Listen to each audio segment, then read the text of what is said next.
Counter पे काम करने के हम लोग इसको स्टार्ट से देख लें ज़रा। इससे पहले आपको ना करैक्टरिस्टिक्स टेबल का पता होना चाहिए जिस भी फ्लिप फ्लॉप को यूज़ करते हो आपने काउंटर डिज़ाइन करना है। सबसे पहले तो स्टेप 1 में क्वेश्चन गिवन है 2 बिट का कुछ सिंक्रोनाइज़ काउंटर डिज़ाइन करना आपने और इसका जो काउंटिंग सीक्वेंस होगा वो 0 उसके बाद नेक्स्ट में 1 फिर आगे 2 उसके बाद 3 और उसको रिपीट करेगा मतलब दोबारा 0 पे आ जाएगा।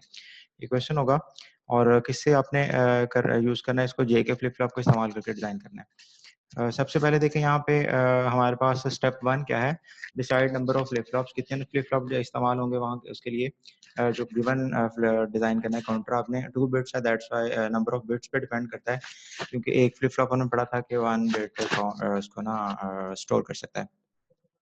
तो 2 बिट्स आर रिक्वायर्ड नंबर 1 पे। उसके बाद फ्लिप फ्लॉप कौन सा रिक्वायर्ड है that is given in the question. J K flip flop use करना है हम लोगों ने। ये स्टेप 1 हमारा कंप्लीट हो गया। उसके बाद नंबर 2 पे स्टेप 2 में एक्साइटेशन टेबल आपने राइट करना है, लिखना है जिस फ्लिप फ्लॉप को इस्तेमाल करना है उसका। अब जे के फ्लिप फ्लॉप में आपने पढ़ा था कि क्यू एन और एक्साइटेशन टेबल होता है क्या है कि आपकी प्रीवियस स्टेट और नेक्स्ट स्टेट के अगेंस्ट कौन सी इनपुटेड वैल्यूज रिक्वायर्ड हैं, जे और के को हम क्या इनपुट देंगे तो ये वैल्यू जनरेट होंगी। डेफिनेशंस की मैंने शेयर कर दी थी आपको लेक्चर के अंदर। उसके बाद सबसे पहले देखें कि जीरो जीरो पे जीरो और जीरो पे क्या आ रहा है, जे की वैल्यू 0 आ रही है और के की वैल्यू डोंट केयर में आ रही है। इसको याद करने के लिए बड़ा सिंपल सा मेथड है कि आपने 0 के अगेंस्ट 0 रखना है, उसके बाद नेक्स्ट में 1 रखना है जे में, उसके बाद आगे डोंट केयर है। 0 पहली पॉसिबिलिटी 0 है, आगे फिर 1 है, उसके बाद डोंट केयर है आउटपुट के लिए, सिंपल याद रखने के लिए। उसके बाद क्योंकि आपने ये ज़बानी लिखना है और उसके बाद फिर इसको इम्प्लीमेंट करना शुरू करना है, जबकि आपने प्रीवियस लेक्चर में इसको प्रूव भी किया था कि हम ये कैसे डिज़ाइन करते हैं। कैरेक्टरिस्टिक्स टेबल बनता है, उससे आपका एक्साइटेशन टेबल ड्राइव होता है और ट्रुथ टेबल होता है किसी भी फ्लिप फ्लॉप का, वहाँ से हम कैरेक्टरिस्टिक्स टेबल डिफाइन करते हैं। और ट्रुथ टेबल बनाने के लिए हमें उसकी पॉसिबिलिटीज देखनी पड़ती है कि अगर हम फर्स्ट इनपुट जे में क्या देंगे और के में क्या देंगे तो उसके अगेंस्ट आउटपुट पे आपको क्या मिलेगा। जी नंबर 2 पे के में अगर आप देखें तो रिवर्स ऑर्डर में है डोंट केयर 1 और 0। ये देखें डोंट केयर 1 और 0 मतलब जे का टोटल रिवर्स है नीचे से ऊपर तक। और ये दोनों चीजें आपने याद रखने के लिए इसको सिंपली आइडेंटिफाई कर लेना है। उसके बाद नंबर नेक्स्ट पे जी स्टेप 3 में स्टेट डायग्राम मोस्ट इंपोर्टेंट जो कि आपका टेबल डिजाइन करेगी आगे जाके। इसमें 2 इज इक्वल टू 4 स्टेट्स होंगी क्योंकि दो फ्लिप फ्लॉप्स हैं, 2 4 स्टेट्स आएंगी। नंबर ऑफ काउंट्स कितने करेगा, 3 तक काउंटिंग लेके जाएगा मतलब 0 1 2 एंड 3, मैक्सिमम काउंट उसके 3 होगा। और स्टेट डायग्राम को देख लें पहले 0 पे Q1 जो हम एज अ टेबल इस्तेमाल करेंगे और Q2 ये भी हम टेबल आगे बनाएंगे, उसकी पॉसिबल वैल्यूज होंगी करंट स्टेट की। उसके बाद नेक्स्ट स्टेट हम राइट करेंगे इसकी।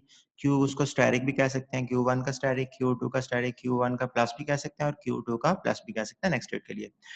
जी यहाँ पे 0 होगा तो अगली स्टेट क्या मिलेगी आपको 0 1 मतलब काउंटर 0 से 1 पे जाएगा। ये 0 का बाइनरी कोड है और ये 1 का बाइनरी कोड है। उसके बाद 1 से 2 पे जाएगा मतलब ये जो कोई भी काउंटिंग सीक्वेंस होगा यहाँ पे उसके अकॉर्डिंगली आपने स्टेट डायग्राम बनानी है और यहाँ से आपका वो चीज क्लैरिफाई हो जाएगी कि आपने टेबल कैसे डिजाइन करना है। 0 के बाद 1 पे, 1 के बाद 2 पे, ये 2 का कोड है, 2 के बाद 3 पे, 3 का कोड है और 3 के बाद 4 पे। अब पॉसिबल है कि यहाँ पे 1 के बाद 3 पे आ जाए, 3 के बाद 2 पे आ जाए, तो यहाँ पे फिर आपने कोड चेंज कर देना है। ठीक है, ये इंपॉर्टेंट चीज है, इसको आपने आइडेंटिफाई करना है, समझना है और आगे फिर इसी को आसानी से इंप्लीमेंट कर लेंगे आप। जी ये हो गया हमारा 0 का, उसके बाद 1 का, फिर 2 का, फिर 3 का और 3 से दोबारा रिपीट मतलब यहाँ पे दोबारा 1 पे आएगा और यही काउंटिंग सीक्वेंस परफॉर्म करता रहेगा जब भी हम क्लॉक पल्स इनपुट करेंगे। तो उसके बाद नंबर नेक्स्ट पेज हमारे पास सर्किट एक्साइटेशन टेबल है, जो सर्किट आपने डिजाइन करना है। ये इंपॉर्टेंट है समझने के लिए जरा कि Q1 एंड Q2 हमारे पास दो बिट्स हैं बिकॉज 2 आप फ्लिप फ्लॉप यूज कर रहे हैं। तो Q1 0 0 है, उसके बाद 0 1 है, 1 0 है और 1 1 है। सिंपल कोड है 0 का, 1 का, 2 का एंड 3 का। उसके बाद इसे बोलेंगे हम प्रेजेंट स्टेट और नेक्स्ट स्टेट हम फाइंड करेंगे उसी प्रीवियस जो हमारे पास स्टेट डायग्राम थी कि जब हमारा काउंटर 1 पे होगा तो उसके बाद कौन सा सीक्वेंस जनरेट करेगा, 0 1 मतलब 1 पे चला जाएगा, 0 के बाद 1 पे।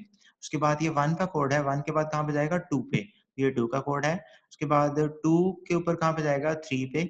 यहाँ पे नेक्स्ट क्वेश्चन के अंदर जो भी आपको पेपर में आता है वो चेंज हो सकता है, मतलब यहाँ पे 0 के बाद 1 था हमारा, 1 के बाद 2 था, 2 के बाद 3 था, तो ये तो सिंपल है, लेकिन वो रैंडम सीक्वेंस भी दे सकता है।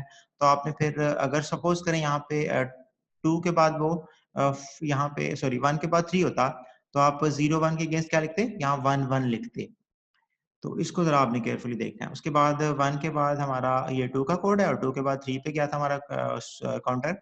उसके बाद 3 का कोड है, प्रीवियस स्टेट अगर 3 होगी तो नेक्स्ट वो 0 पे जाएगा, मतलब उसको रिपीट करेगा।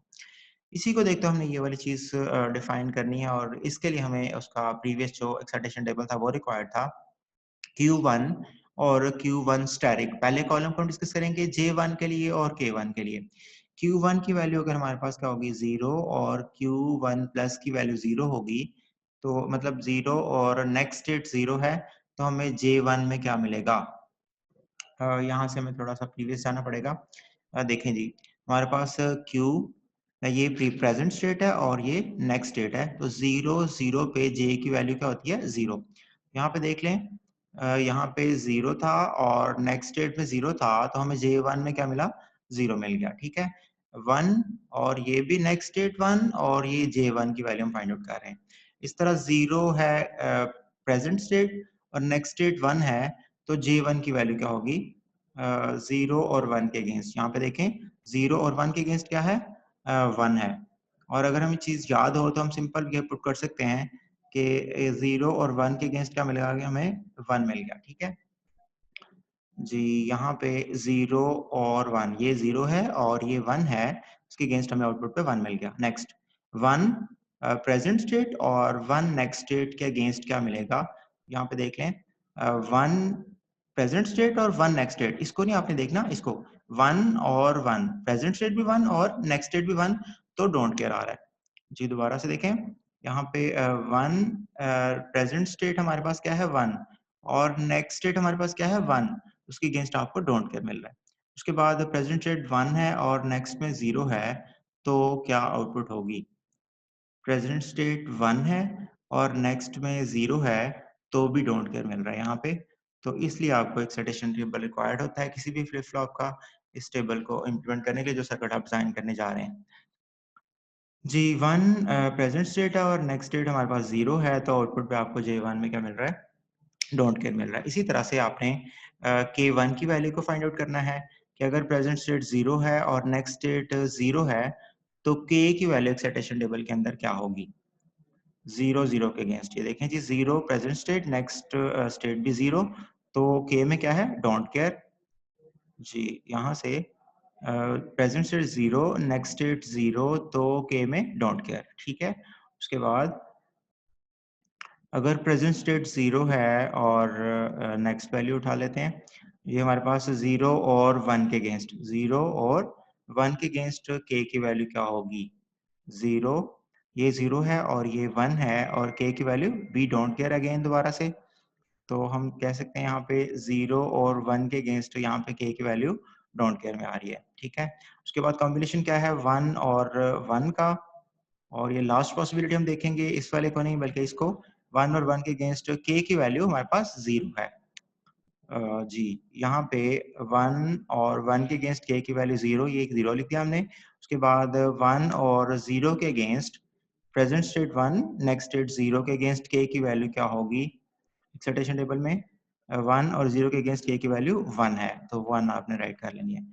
ये आपने टेबल सामने रख लेना है साथ बना के और साथ-साथ आपने वो टेबल डिज़ाइन करते जाना है। बहुत ही सिंपल हो जाएगा।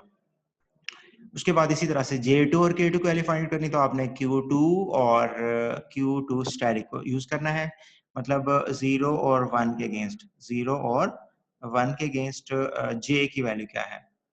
0 और 1 के अगेंस्ट, जी, ये वाली 0 और 1 के अगेंस्ट J की वैल्यू 1 है, दैट्स व्हाई हमने यहाँ पे 1 पुट कर दिया। 0 प्रेजेंट स्टेट और नेक्स्ट 1, तो हम J की वैल्यू 1 पुट कर रहे हैं। इस तरह से प्रेजेंट स्टेट हमारे पास 1 है और नेक्स्ट स्टेट 0 है, तो देख लेते हैं 1 और 0 के अगेंस्ट। जी, ये 1 और 0 के अगेंस्ट डोंट केयर आ रहा है J की वैल्यू, तो यहाँ पे आपने 1 और 0 के अगेंस्ट J की वैल्यू, ये डोंट केयर आ गई, ठीक है? उसके बाद नेक्स्ट पॉसिबिलिटी क्या है? 0 और 1 के अगेंस्ट, 0 और 1 के अगेंस्ट। जी, ये है 0 और ये है 1, J की वैल्यू हमारे पास क्या आ रही है? 1 आ रही है, ठीक है? जी, 0 और 1 के अगेंस्ट J की वैल्यू हम ये 1 लिख रहे हैं उसके बाद लास्ट पॉसिबिलिटी क्या है, 1 और 0, 1 प्रेजेंट स्टेट और 0 नेक्स्ट स्टेट, 1 और 0, ये रहा 1 और 0 और इसमें j की वैल्यू वी डोंट केयर आ रही है। यहाँ पे हमने जी डोंट केयर लिख लिया। इस तरह k की वैल्यूज को देखना आपने, तो Q2 को स्टडी कर लेना है, Q2 के अगेंस्ट Q2 स्टैटिक की वैल्यू देखनी है और सामने एक्साइटेशन टेबल्स को रख लेना है और उससे वैल्यू ये पुट कर देनी है, यहाँ से ला के पुट कर देनी है, ठीक है। अब ये मोस्ट इंपॉर्टेंट चीज है जो आप सर्किट डिजाइन करेगी, और इसको देखते हुए हम लोगों ने J1 का बनाना है आपने के मैप, उसके बाद K1 का के मैप बनाना है और मिनिमल इक्वेशन फाइंड आउट करनी है, उसके बाद J2 का बनाना है और K2 का बनाना है, ठीक है।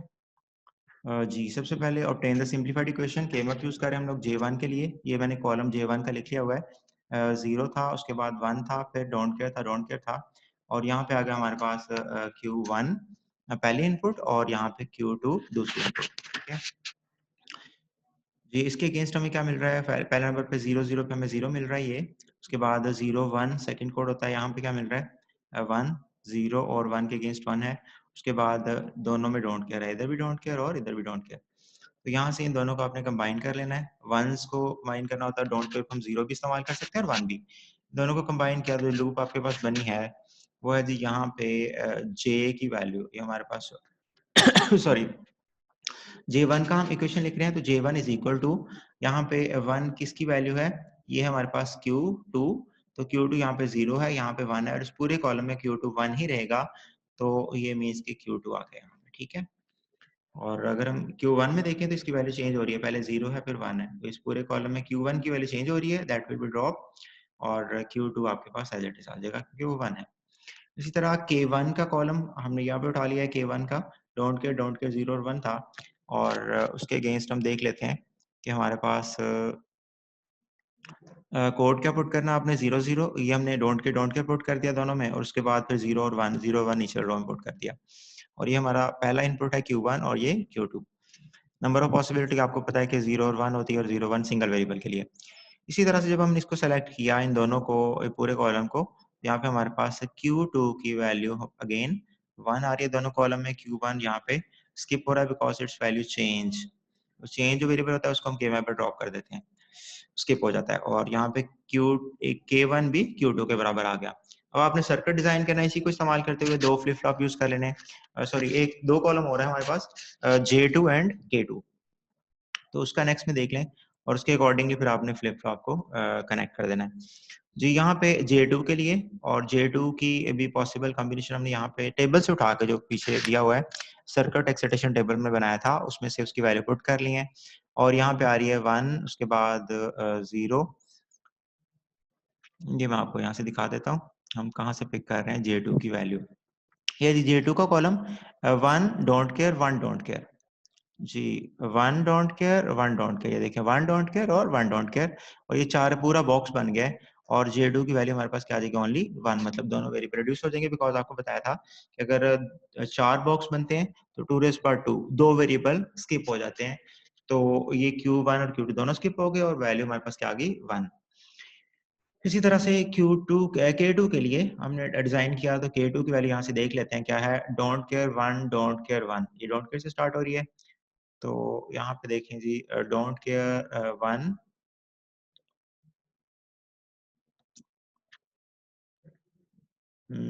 यहाँ पे देखें डोंट केयर 1 डोंट केयर 1, तो इधर हमारे पास जी यहाँ पे डोंट केयर आना है, यहाँ पे 1 आना है, यहाँ पे डोंट केयर आना है, यहाँ पे 1 आना है, तो सेम ही लिखा गया है, तो फिर भी पूरा ही बॉक्स बनेगा, तो K2 की वैल्यू हमारे पास क्या आ जाएगी 1 आ जाएगी, ठीक है। लास्ट स्टेप है जी आपने सर्किट डिजाइन इसका डिजाइन करना है, और फ्लिप फ्लॉप हम कितने यूज कर रहे हैं 2, जो पहले स्टेप में बताया था कि 2 J के फ्लिप फ्लॉप इस्तेमाल होंगे, और ये J1 K1 वाला और ये J2 और K2 वाला फ्लिप फ्लॉप नंबर 1 और नंबर 2, दो इनपुट्स हैं J1 और K1, और इसकी आउटपुट है Q1, और J2 K2 और इसकी आउटपुट है Q2, और यहाँ पे इसका कॉम्प्लीमेंट भी आप लिख सकते हैं, Q2 का कॉम्प्लीमेंट और यहाँ पे Q1 का कॉम्प्लीमेंट। यहाँ से हम जो ये चीज निकाल रहे हैं ये हमारा काउंटिंग सीक्वेंस होगा, Q1 की फर्स्ट वैल्यू और Q2 की फर्स्ट वैल्यू जो कि 0 0 थी, नेक्स्ट टाइम 0 1 हो जाएगी, फिर 1 0 हो जाएगी, और फिर 1 1 हो जाएगी, और फाइनली फिर दोबारा से जब हम क्लॉक पल्स इनपुट करेंगे तो यहाँ पे हमारे पास 0 0 आ जाएगा, वो रिपीट करेगा। अब कनेक्टिविटी कहाँ पे देनी है, ये हमारे पास इक्वेशंस लिखी हुई हैं कि J1 और J2 और K2 को 1 से कनेक्ट करना है। J2 और K2 को हमने लॉजिक 1 के साथ कनेक्ट कर दिया, और उसके बाद अगर हम प्रीवियस देखते हैं तो दो थे हमारे पास, J1 और K1, ये Q2 के साथ कनेक्ट है, दोनों, इन दोनों को Q2 के साथ कनेक्ट कर देना है। तो ये हमारे पास है जी Q2 जो आउटपुट थी, इसको हमने रिवर्स बैक किया और J1 और K1 के साथ कनेक्ट कर दिया, ठीक है। और क्योंकि सिंक्रोनाइज काउंटर है, दैट्स वाई जो क्लॉक पल्स है वो हमने पैरेलल दी है, यहाँ भी क्लॉक पल्स कनेक्ट हो रही है और यहाँ भी क्लॉक पल्स कनेक्ट हो रही है। और ये जो सर्कल है ये बताता है कि ये नेगेटिव एज ट्रिगरिंग है। जब हमारा क्लॉक वो जो डायग्राम थी, टाइमिंग डायग्राम, वो नीचे की तरफ मूव करेगा तो उसके बाद ये इसकी पल्स जो है वो चेंज हो जाएगी, काउंटिंग सीक्वेंस परफॉर्म करना शुरू कर देगा, मतलब 0 से 1 पे, 1 से 2 पे जाएगा। ये जी हमारा फर्स्ट क्वेश्चन है। उसके बाद सेकंड क्वेश्चन को जरा फौरन देखते हैं। पहले नंबर पे कह रहा है कि ये काउंटिंग सीक्वेंस जनरेट करना है 0 1 2 3 4 5 6, ये भी तरतीब से है, और नंबर ऑफ फ्लिप फ्लॉप्स हमने यूज कर लिया 2 किया तो 4 हो गए, लेकिन ये हमारे पास काउंट ज्यादा है, दैट्स हमें 3 फ्लिप फ्लॉप यूज करने पड़ेंगे। 8 सीक्वेंस है 0 से लेके 7 तक, और यहाँ पे 6 तक है, और फिर हमें यहाँ पे 7 को जाके डोंट केयर में लिखना पड़ेगा। ये भी देख लें जरा, ये तो हो गया number of flip flop decide हो गए। उसके बाद नंबर सेकंड पे जे K flip flop already given है। स्टेप 2 में एक्साइटेशन टेबल रिक्वायर्ड है जे के का, जो बताया था आपको कि पहले 0 0 पे 0 दे रहा है, उसके बाद 1 है, फिर डोंट केयर है, और ये रिवर्स ऑर्डर में डोंट केयर 1 और 0। उसके बाद है नेक्स्ट हमारे पास सर्किट एक्साइटेशन टेबल, और स्टेप 3 में सबसे पहले स्टेट डायग्राम। स्टेट डायग्राम में 0 0 से कहाँ पे आ रहा है, 1 पे, 1 से 2 पे, 2 के बाद 3 पे, 3 के बाद 4 पे, और ये 3 बिट्स है बिकॉज 3 फ्लिप फ्लॉप आ गए हैं, और ये 4 के बाद 5 पे, 5 के बाद 6 पे, और 6 के बाद 7 पे नहीं बल्कि दोबारा 0 पे आ रहा है। और यहाँ पे देख लें कि ये 0 जब 7 पे जाएगा तो 7 पे आगे क्या आ रहा है, हमने टोटली क्रॉस लगा दिया है, मतलब ये डोंट केयर है, ठीक है, ये इनवैलिड सिचुएशन है। ले जिसके बाद फिर हमने यहाँ से देखते हुए डिजाइन कर लिया कि ये है हमारे पास 0 पे 1 पे आएगा, 1 से 2 पे जाएगा, 2 से 3 पे जाएगा, एंड सो ऑन, ठीक है। और वही सारा सिचुएशन आप यूज करते हुए A1 हमने A यूज किया यहाँ पे, और यहाँ पे आप इसको Q1 कह सकते हैं, Q1 और J1, उसी तरह K1, और इसको Q2 Q2 प्लस, उसके बाद J2 और K2, इसी तरह से Q3 और Q3 प्लस, और J3 एंड K3, ठीक है जी। नेक्स्ट ही हमने वहाँ से JA और KA का डिज़ाइन कर लिया इक्वेशन, और ये चीज़ आपने JA में कनेक्ट करनी है, जो भी QB की आउटपुट होगी और QC की आउटपुट होगी, उसको आप एंड गेट से कंबाइन करेंगे और उसको कनेक्ट कर देंगे लाके JA या J1 के अंदर, ठीक है। मैं आपको सर्किट यहाँ से दिखा देता हूँ, ये देखें कि जो भी QB में था और QC में था, इन दोनों की वायर यहाँ से गई हैं। उसके बाद हमने यहाँ पे एंड ऑपरेशन लगाया है, और एंड ऑपरेशन करने के बाद इसको JA के साथ कनेक्ट कर दिया। फाइनल ये जो आपके पास इक्वेशंस आ जाती हैं, JA की, KA की, उसके बाद JB की, KB की, उसके बाद JC की और KC की, इसके अकॉर्डिंगली आपने इनपुट्स में लाके कनेक्टिविटी देनी है, और सिंक्रोनाइज काउंटर है, दैट्स व्हाई क्लॉक जो है वो पैरेलली जा रहा है यहाँ पे। उसके बाद नेक्स्ट सिनेरियो में यहाँ पे देखें 0 है, उसके बाद 1 है, 3 है, 5 और 6 है, इसमें कुछ स्किप कर रहा है, तो इसको जरा स्टडी कर लेते हैं। और number of flip flop 3 he required है बिकॉज 6 तक पहुंच जा रहा है, तो 0 के बाद 1 पे, 1 के बाद 3 पे, ये देखें 1 के बाद मैंने क्या लिखा, 3 का कोड लिखा है, 2 का स्किप कर दिया है, फिर आगे 5 का लिखा है, फिर 6 का लिखा, और दोबारा वो 1 पे आ गया। इसका आप जरा टेबल देख लें और आपको यहाँ से अंडरस्टैंडिंग होती है। देखें जी 0 के बाद ये पूरा आपने लिखना है, करंट स्टेट या प्रेजेंट स्टेट में 0 का कोड है, 1 का, 2 का, 3 का, 4 का, 5 का, 6 का, 7 का। जबकि हमारा काउंटिंग सीक्वेंस आप जब 1 पे होगा, 0 पे होगा तो कहाँ पे चला जाएगा, 1 पे, और उसके बाद जब 1 पे होगा तो कहाँ पे जाएगा, 3 पे। ये 3 का कोड लिखा है हमने, 1 पे कहाँ पे आ गया, 3 पे। और जब 2 पे होगा तो यहाँ पे हमने लाइन लगा दी है, क्रॉस लगा दें कि यहाँ पे आगे कोई भी सीक्वेंस जनरेट नहीं होगा, 2 से आगे मूव नहीं करेगा। उसके बाद या 2 पे नहीं आएगा, उसके बाद 3 पे है, तो 3 के बाद कहाँ पे जाएगा, 5 पे, ये 5 का कोड हमने लिख दिया। उसके बाद 4 पे होगा तो भी नेक्स्ट आगे मूवमेंट नहीं है उसकी, या इधर आउटपुट नहीं देगा, इसलिए 4 पे नहीं जा रहा। उसके बाद 5 है, 5 के बाद 6 पे जा रहा है, उसके बाद 6 पे, फिर दोबारा रिपीट करके 1 पे आ रहा है। ठीक है, ये मोस्ट इंपॉर्टेंट चीज़ है जो किसी भी तरह का सीक्वेंस को आप डिजाइन कर सकते हैं अगर आप इसको केयरफुली देख लेते हैं तो। उसके बाद जब ये टेबल आपने आउटपुट डिजाइन करनी है इसकी, टी फ्लिप फ्लॉप का एक्सेप्शन टेबल आपको आना चाहिए, जो कि हम प्रीवियसली देख लेते हैं ये भी एक दफा। टॉगल करता है, मुझे पड़ा हुआ है, ये टॉगल एक्शन परफॉर्म करता है। तो जब इसकी वैल्यू सेम होगी, ये देखें तो वैल्यू सेम है तो आउटपुट पे 0 है, वैल्यू सेम है तो आउटपुट पे 0 है। लेकिन जब वैल्यू चेंज हो रही है तो मीन्स कि वो 1 पे टॉगलिंग करता है, तो आउटपुट क्यू की वैल्यू, टी की वैल्यू होगी 1 होगी, तो यहाँ पे वैल्यू चेंज हो रही होगी, एक्स और ऑपरेशन आपने पढ़ा।